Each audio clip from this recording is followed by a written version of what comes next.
S.O.A.P is our daily study of the Bible, featuring a scripture, an observation, an application, and a prayer. Good morning. Today's Wednesday, May 5th. I'm Tom Tracy, and this is your daily S.O.A.P. Our scripture for today is from John 4, verse 15.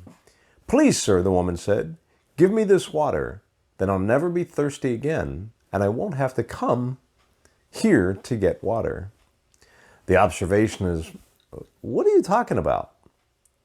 And the application, have you ever heard someone say something and your response was so far off of what they were looking for that they looked at you funny?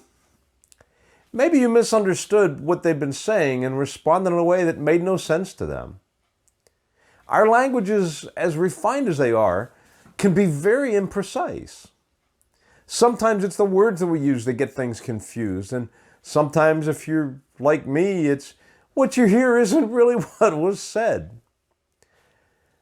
Sometimes we just don't grasp the underlying truth or meaning to the words that are being said.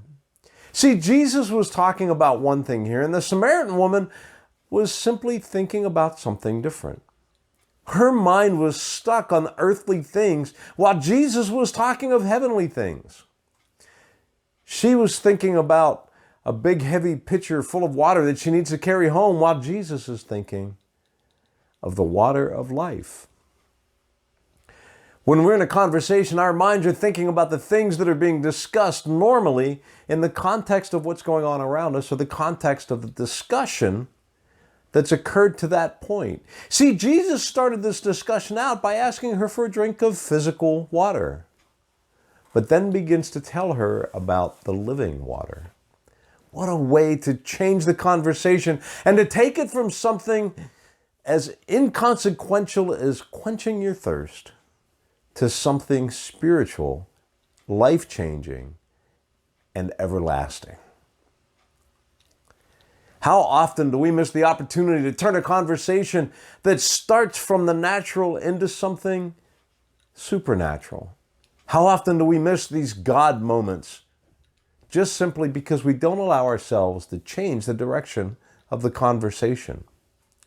This is a great example of how we can begin to share the gospel with someone based on a routine, everyday conversation.